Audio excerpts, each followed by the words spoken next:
knots. Look at they covered in garlic. That mean that money and flow like a pizza. I get it and split with my partner.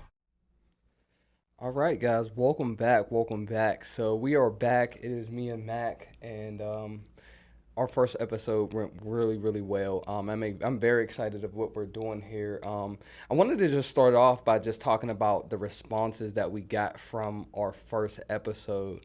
Some of the people that reached out to me were people that I actually knew and that I knew for a long time. And the podcast that we had, it was like they were like, "Man, I didn't know this much about you," or like, "This gave me a better perspective on who you are and how you train." So, Mac, like, what was the response that you got back? Yeah, no, I think a lot of people valued that the conversation was honest and genuine.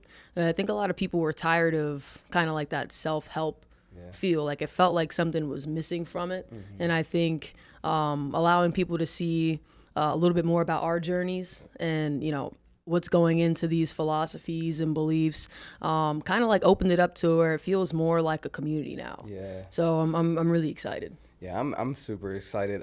What was the one out of all of the people that reached out to you? What was the one that stood out to you the most? My mom. Oh, My mom. tell me about my that mom. one. Well, so my mom was the back and forth. I think towards the end of the last episode, I kind of hinted on my struggles with like insecurity, self-worth with basketball, and how that kind of snowballed into different issues, and how fitness kind of really helped drag me out of that, because I was able to build confidence the right way because I had really good mentors like Coach Chris and people that really helped kind of guide me to the right place. But she had a front row seat to all of that, Oh, wow. unfiltered in the moment, going through it with me.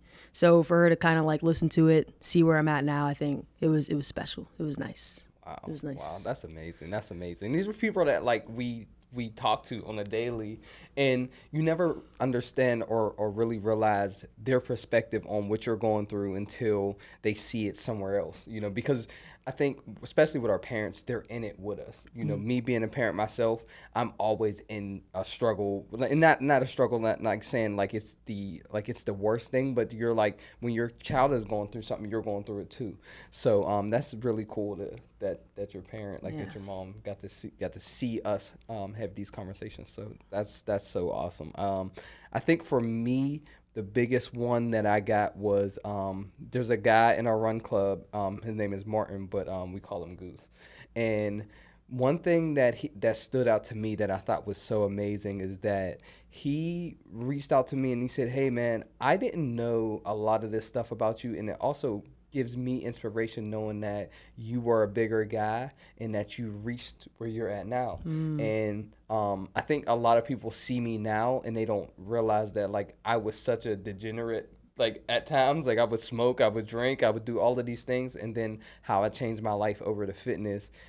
I have this different persona, but people that know me from back then, they always have this perspective like you're a whole different person. So to see that from from Goose, and also him telling me like it inspired him to want to keep going, that was really really cool for me. Wow. So yeah, man, we're trying to inspire and but be truthful with our stories and and share. And so the response that we got off the first episode, I think we're doing what we said we wanted to do. So let's go. So let's jump back. Let's jump right into our first topic. Something that we wanted to talk about, and that Mac brought up to me, and I thought was a really really good topic, especially with people in the endurance community, the marathon community, triathlon community. I know the gym community, people who just like, there's people who lift every day and they lift hard. They lift the heaviest weights they can find every single day. And I know we want to talk a little bit about overtraining. So Mac, let me throw it to you, and just let me tell me about why overtraining can sometimes be bad. So overtraining, I think it's something that a lot of people are closer to overtraining than they think they are. To be fair, so it starts with most people don't actually know how to structure their own programs, and with that they don't know how to manage their load and intensity over time. So you kind of like, if you take the average person that's just starting out with fitness, you're kind of going as hard as you can for as long as you can until you kind of motivation fizzles. That's kind of most people's trajectory. And then you take like a little bit of a break where you're trying to build up that motivation again, and your whole training block is structured by motivational peaks and valleys. But your body does not respond to motivational peaks and valleys. Your body needs structured, progressive overload and times where you're managing how hard you're working versus when to pull back so that your body can recover. Most people don't have that. That's not something that they're able to do for themselves yet. That usually either takes a long time or it takes a professional working with you to guide you through it.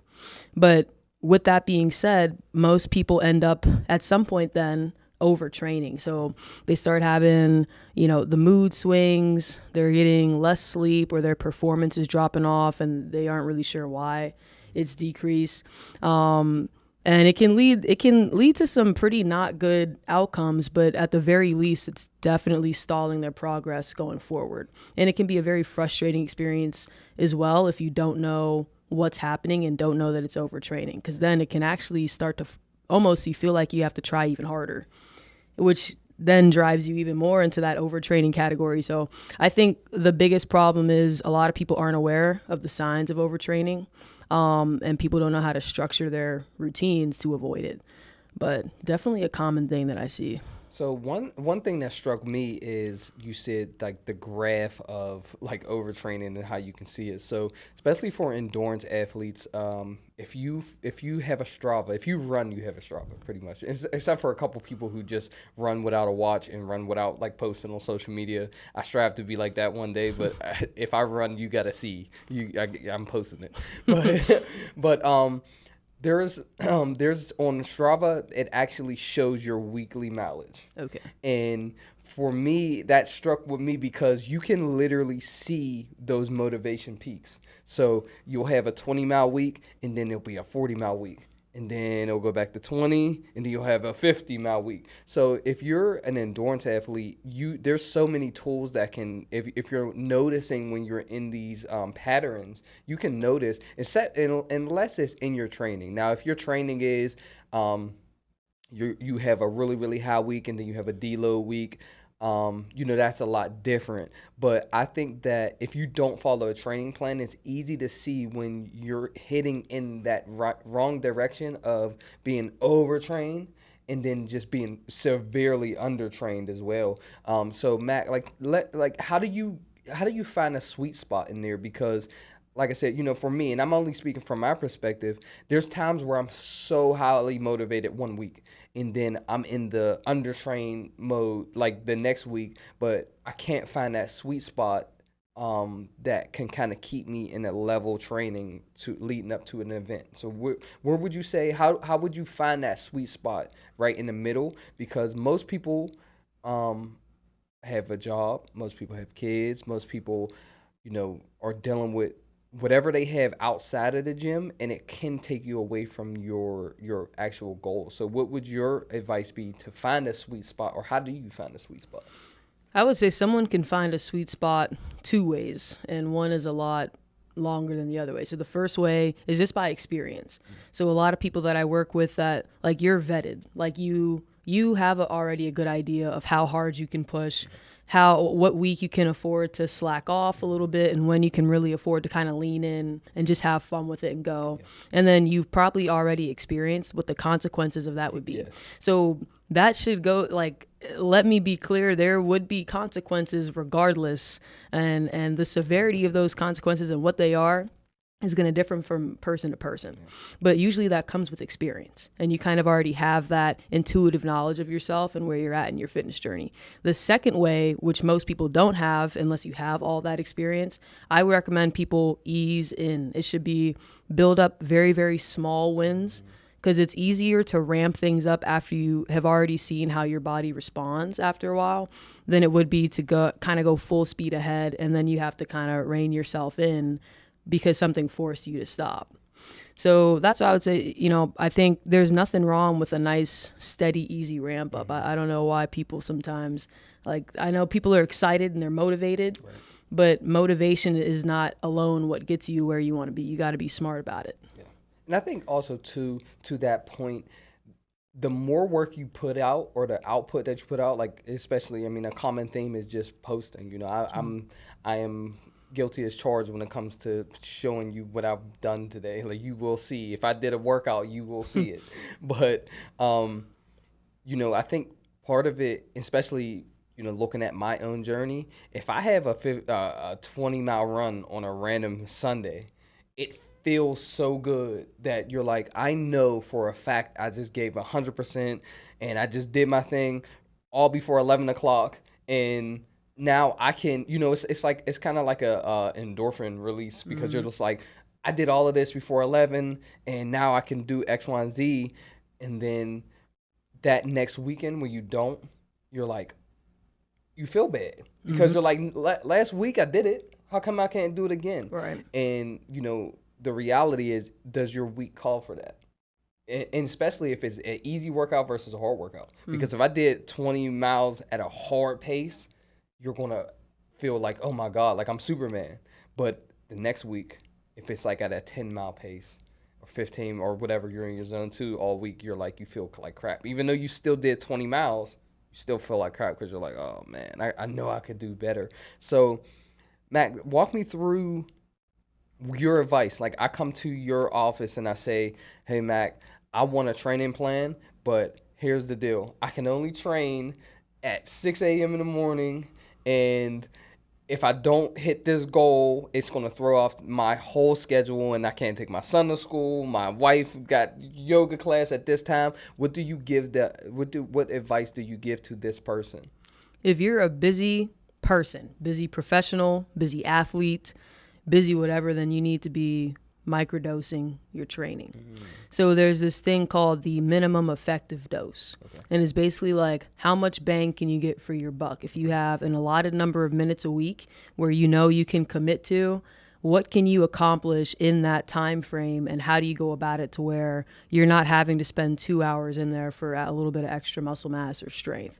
And there's a way to go about it. There's new research that supports that can be done, but it first starts with kind of determining what it is you're trying to accomplish, because that's going to change what your minimal effective dose is. Right. So for people that are trying to, hey, I just want to get stronger to support my running performance, or I want to gain a little bit of muscle mass.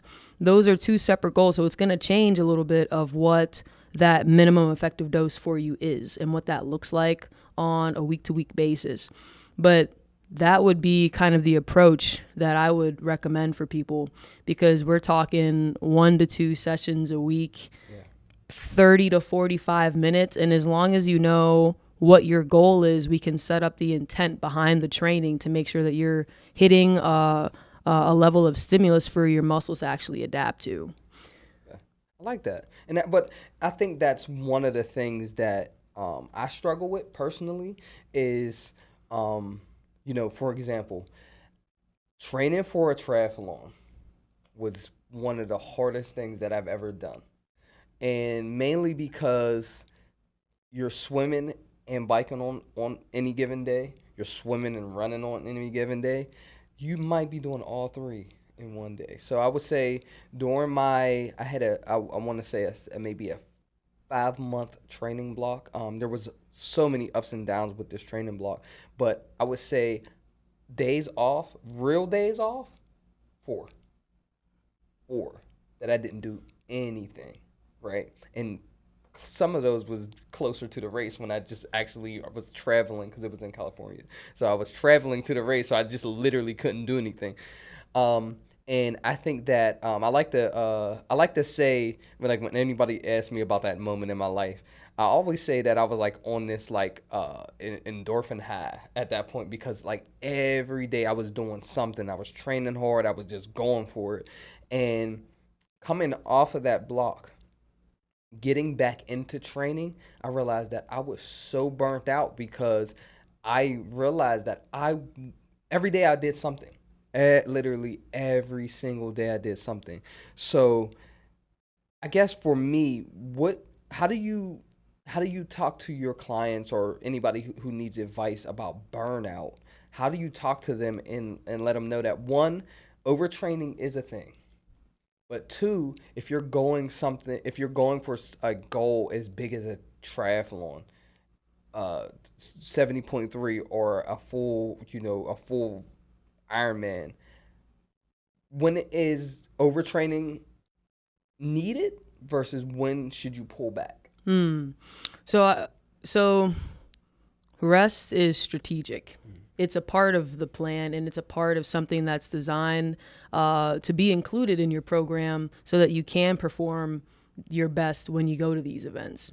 So I usually tell some of my athletes that have this belief that, no, I need to do something every day. Otherwise, it feels unproductive. I don't need to rest. Maybe you genuinely feel like physiologically you don't need that because you feel fine. You're not feeling any of those overtraining symptoms.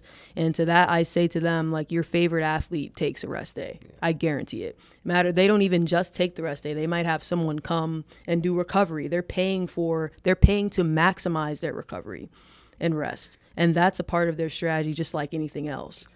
So I think when people recognize it, it's not that you're resting because you're tired or need to stop or that anything's going wrong. It's a perspective shift that this is something that's essential to you performing your best. So it's interesting because, just to your point, like you said, your favorite athlete has a recovery routine, right? So we look at someone like LeBron James, and there's always like this number floating around that he spends $1 million on his body every year, right? And the average person would be like, "Oh, that's crazy. What are you doing with $1 million?" But you would be surprised his longevity, and like if you ever like looked into his journey, and he talks a little bit about what he does for recovery. But the biggest compliment to LeBron's recovery routine is the people around him. If you look on YouTube, you can find any video of a teammate just saying how much he recovered, how much he did for his body. And I always thought it was interesting because there was two things that you said there that sparked something in me, right? We as average people, and some of us aren't average, some of us are super athletes. We just got jobs, but we think that, when it comes to having a coach, we're like, I'm not paying for a coach, but LeBron has a coach. Kobe had a coach.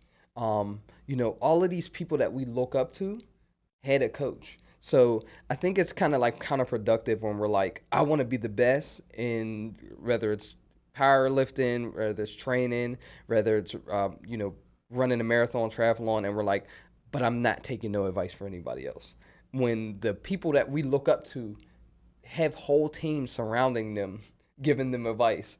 So even if you're not paying for a coach, at least find somebody that you can get advice from, or someone who's in the same field and they can share with you.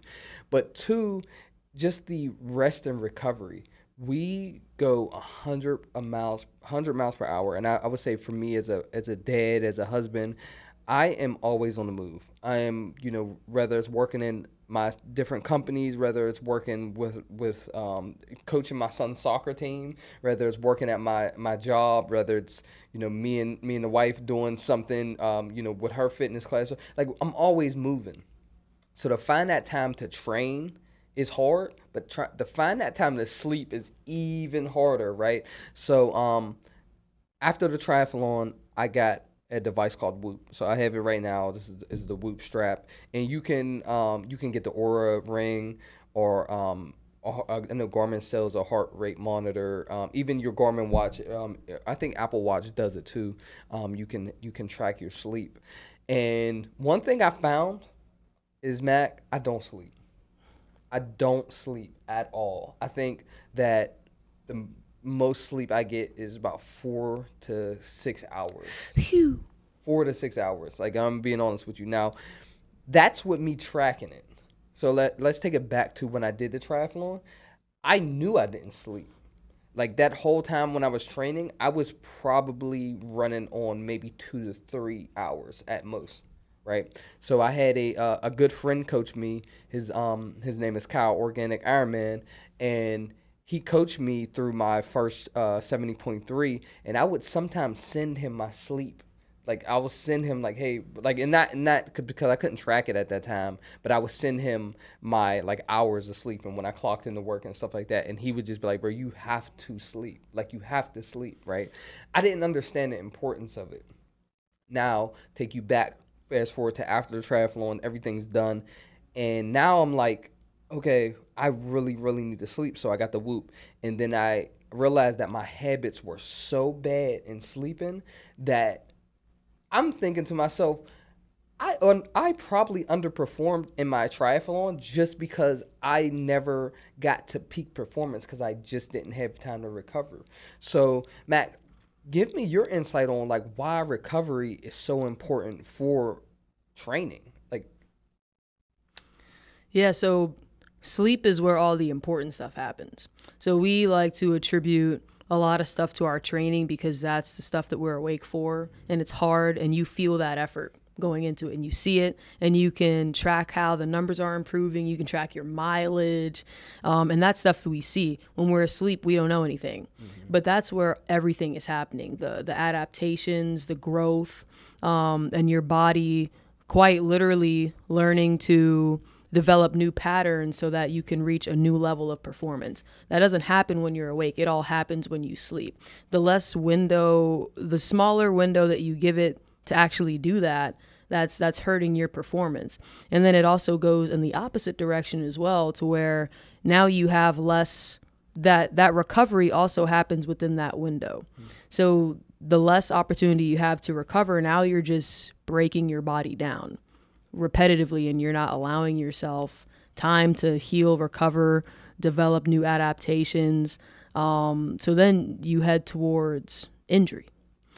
And the frustration of it, there's like that cliche where they say, like, if you don't take a rest, your body's going to create a scenario where you're going to be forced to rest. And that's extremely true.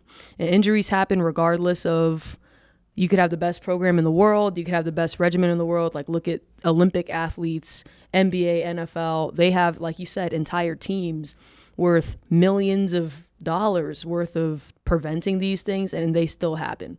But one thing that is somewhat controllable, that if you're not capitalizing on it, it is for sure going to wreck you. It would be a matter of time, but it is difficult because, you know how you said you have kids, you have your wife, a whole job. I've even worked with some clients that are like, women that are going through like menopause, and getting sleep is like, if they could just get a good night's sleep, you know what I'm saying?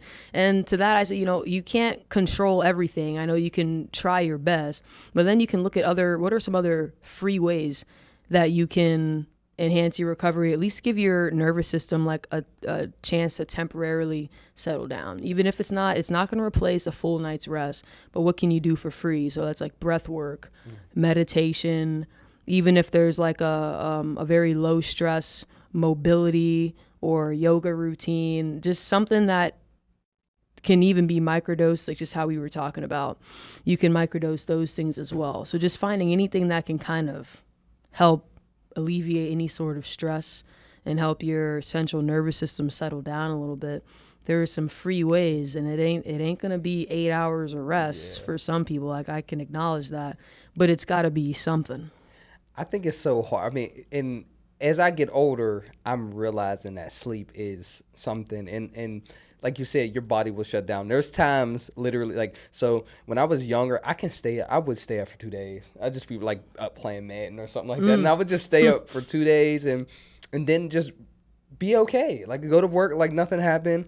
And now it's like those little telltale signs of like, man, and especially being in a position like, if you're in a leadership position, like you have to be active, you have to talk, especially running business or talking on a podcast. Like, you have to be able to convey your thoughts in a real effective way, and if you're not getting no sleep, it shows, right? So I think that's hard, but then also being tired and having to do a tempo work, or having to do rolling 400s at a 7:25 minute pace, and you're like, and you got 2 minutes, 2 hours of sleep is crazy work. But I've done it before because I've been so on the opposite side of motivation that I've been having to ask myself, am I burnt out or am I procrastinating? Right. And I think that's another thing about, being honest with yourself or having those honest conversations with yourself when you're training, because there's a fine line between burnout and you just kind of procrastinating and just not doing the work. So that's one thing I wanted to talk to you about, Mac, is like, how do you know when you're burnt out? Like, what is the telltale signs of being burnt out, and when are you just don't want to do it? I would say the first thing that people usually tell me that's a clue to them being burnt out is the easy things become extremely difficult. The things that they look forward to, they start to dread. So it's more so like you look at someone's attitudes towards things that ordinarily would be no problem, or like, oh yeah, let's just get this done. Like, I'm looking forward to that. It's like you flip that on its head.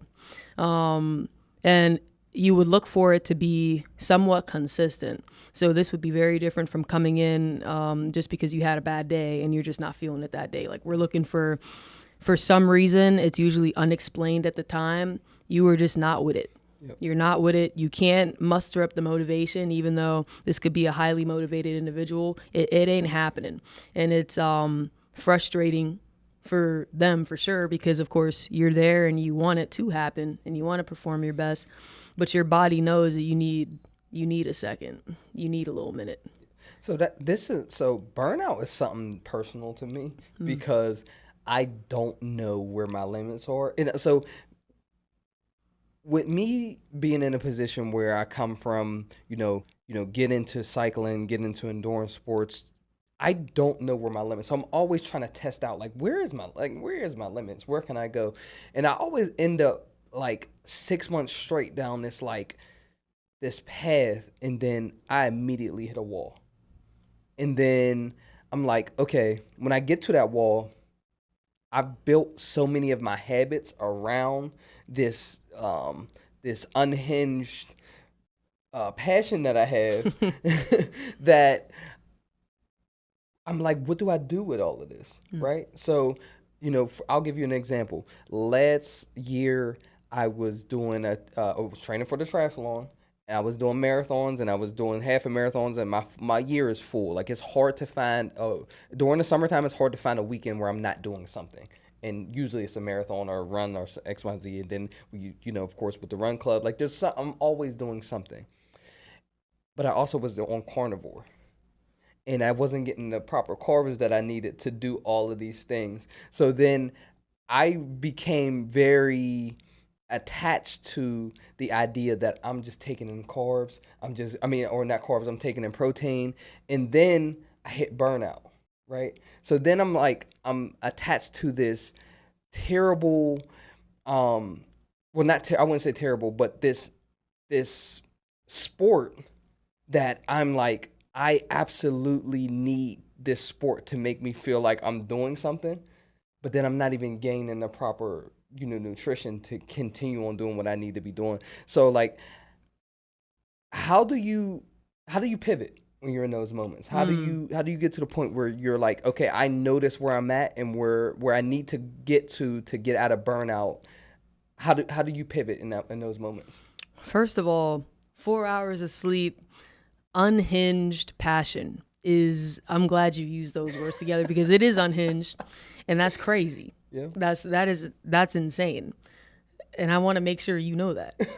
But also, cheers to I don't know. I feel like I just have to take a second and acknowledge that it's still kind of raw that you did it. You ended up doing it anyways. And I know your body was probably bro, what's he doing to us? What's he doing? But I respect it. I respect it. It's unhinged. But I would say that kind of reminds me back when I was playing basketball, I would be in the gym until maybe 1 or 2 a.m. Okay. and then have to get up early for practice or class or whatever the case may be. And like that ended up coming to a hard stop because I was like, my body, like I can't even do this anymore. But I think I had to kind of look kind of within myself and try to figure out why I thought that was necessary. Yeah. Why did I think pushing myself to that extent was truly necessary? And for me, that was rooted in, I didn't think that I was worth anything if I wasn't absolutely like bleeding for it, like suffering for it. Like it wasn't real. I wasn't earned unless I was torturing myself to get it. Yeah. And that's a belief that I had. And I think at the end of the day, your beliefs are going to shape your fitness journey and what you get out of it. Yeah. So I think sometimes with burnout, it's a little bit of just simply not knowing when to pull back or not knowing your limits yet, which I believe everyone should go and find out what your limits are, but do so responsibly. Yeah. And know that it is going to come with a consequence. We don't know what it is. We don't know we don't know, but do so responsibly and kind of sign your own little waiver in your head. Know what you're signing up for. But I believe in this human experience, you should try it anyway. You should try it anyway, but don't do it and then get surprised. is my point. So I think it really just comes down to like, I think people should always look inward first. If you're pushing yourself to really like find out what your limits are, you want to F around and find out. Right. All power to you. Let's do so as responsibly as possible. If you're someone like me, I was doing it because I had like identity issues, self-esteem issues. Pushing harder and even rest is not going to fix that. Yeah. Like I have to take a different approach and start working on a different belief. Yeah. No, I 100% agree with that. Words from the wise. Get some sleep, bro. Take a little nap. So, Mac, I want to talk a little bit about comparison. So one thing that I always hear is I want to get back to my old school weight. I want to get back to how I looked in or high school weight. I want to get back to how I felt in high school, how I looked in high school. And, one thing I think we struggle with as adult athletes is looking back in the past and seeing how it affected us when we were that age. So, like, how do we get to a point where we're not comparing ourselves with this teenage version of ourselves when we're adults with full jobs, kids? How do we get out of that habit? I think it sounds silly, but everybody does it. Do you know what I'm saying? Like, I think we can all agree that it's collectively stupid to measure like the standard of you when you're literally like, you could have worked a minimum wage job. Like I was working at Sweet Frog for like $7.25 and like I could have lived off that because all I had to do was buy some basketball shoes and some food to go with my friends. And it's like, now I got to pay rent. Like the situation is different. You're a different person and you're older. And with that sometimes comes like you now have different responsibilities that you have to navigate to where you have different life stressors and your mental energy has to go to different things. Yes. But your mental energy and your physical energy aren't completely separate. So things that consume your time up here and your energy up here is going to impact how much output you can give in the gym and for training. 100%. Whereas back when you were in high school, what did you really have to even... Nothing. You know what I'm saying? So I think sometimes it just goes back to setting a realistic expectation, and people also should realize that just because you're setting a realistic expectation does not mean that you have to lower your standard. You can still have a standard of excellence for yourself, but it should look different from what it was in high school or when you were a younger athlete because the circumstances are different, and any good goal and standard should be context dependent. You should always look at what's going on in life and how you can maximize where you are, but you shouldn't be trying to time travel and get back to where you were, because the situation is just not the same. So let me take you back to just my schedule when I was in high school, right? So I remember getting up early for school. I was terrible at getting to school. I was always getting to school late. So I got to school, of course, going through your class. And this is probably most kids in high school. You can't wait for gym class. You go to gym class. You play a full court basketball for 45 minutes. Then that's gym class. Then, if you're like me, you try to get into other people's gym class. Skipping English. I'm going to somebody else's gym class. But then, you run all day, and then you have sports afterwards. So either I was at track practice or football practice, or doing something, or even after school hitting to a friend's house to play basketball, whatever. But then I had a job, so then I would go and I would work. But right after practice, I would go to work, or right after school, I would go to work, and then you would go home. Now, knowing that as an adult, all I did was burn calories. That was all I was doing. So my diet was whatever I can see at the time. Like if there was food, cool. I'm here. I'm good. I'm fueling myself. Now, the reason why that got me in trouble was because when I left high school and went straight to work, I still ate and I still had those eating habits like I did when I was doing all of these activities. So now I'm just working, and you would think you're still burning those calories, but it's easy. When I worked at Children's Hospital, and it's easy because they had a cafeteria. So now I'm just eating all day, right? And when I get bored, I'm eating. When I go on break, I'm eating. I'm getting snacks here and there. And then now your habits become just eating. And I got to the point where I just gained so much weight that I look back on myself like, man, I was 245. I was on a football team. I was always active. I was doing X, Y, and Z.